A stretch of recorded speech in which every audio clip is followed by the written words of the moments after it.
You didn't miss it because you're distracted. You missed it because your brain edited it out. That moment today when you nodded in a conversation you barely heard, then later realized you were smiling at the wrong time. You felt it. A tiny delay, like you were watching your life from half a step behind your own eyes.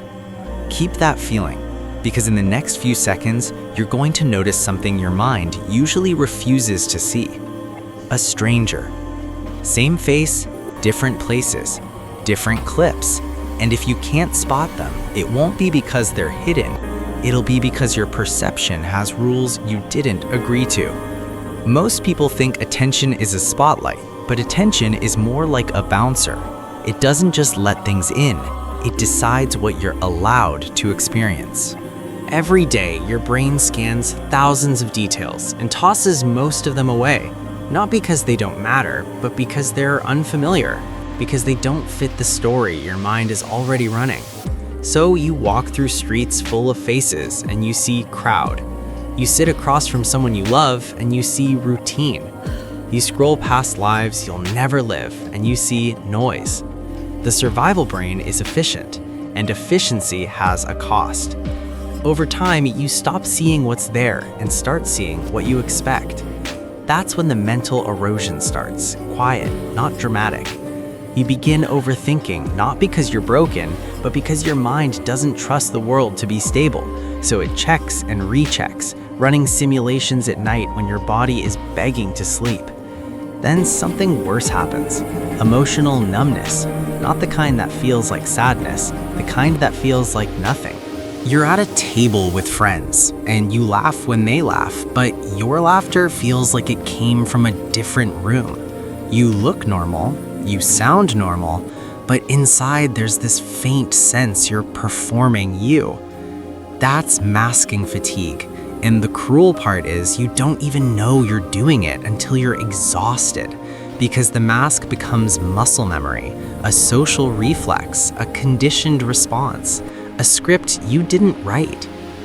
And if you're a high potential mind, you suffer in a specific way.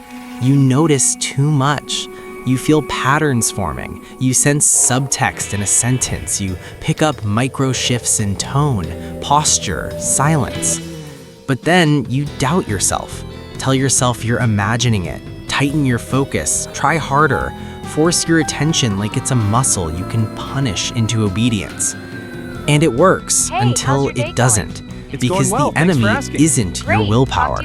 The enemy is the software running underneath your willpower. Subconscious programming, biases that decide what counts, conditioned responses that keep you safe by keeping you predictable.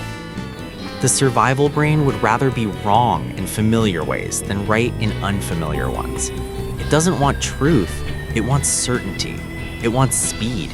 It wants to conserve energy, so it labels strangers as background, discomfort as danger, silence as rejection, ambiguity as threat, and then quietly distorts your world not with lies, but with filters.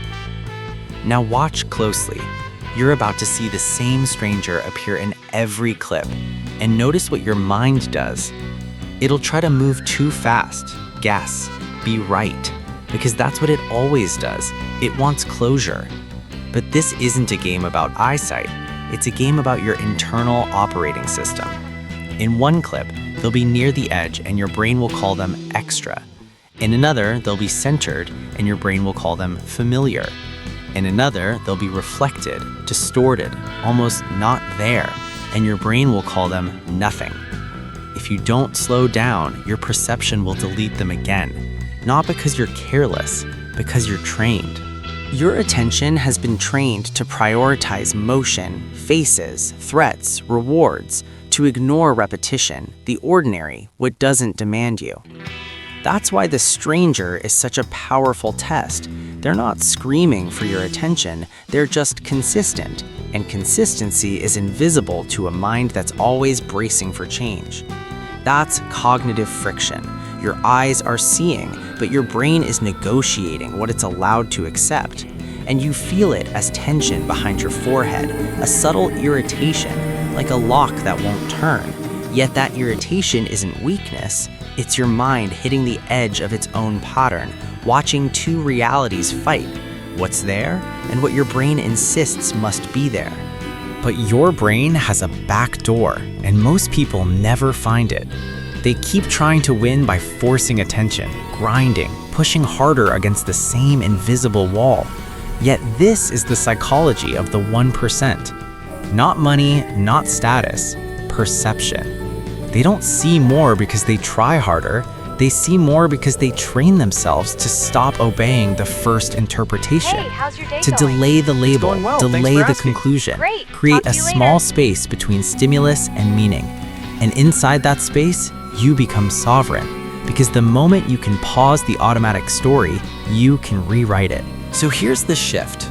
Instead of asking, where is the stranger, ask, what part of me refuses to see them?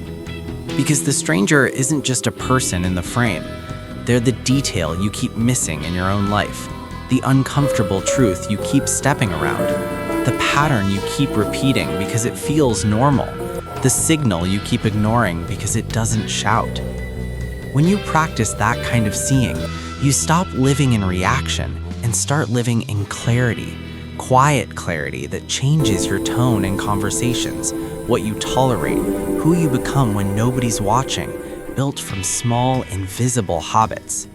Holding eye contact 1 second longer to stay present, letting silence sit without fixing it, observing the moment, noticing the first story your mind tells you and asking for the second, stopping the confusion between anxiety and intuition, separating signal from noise and choosing coherence inside yourself. And when you're aligned, the world stops feeling like a performance you have to survive and starts feeling like information you can read. The power of the unseen, not mysticism, precision, the ability to see what's present before conditioning edits it out. So watch again, same stranger, every clip. And the real question isn't whether you can spot them. The real question is how many strangers have been standing in your life the whole time while you've been looking right through them. And if your mind can delete something that's objectively there, what else has it been deleting about you?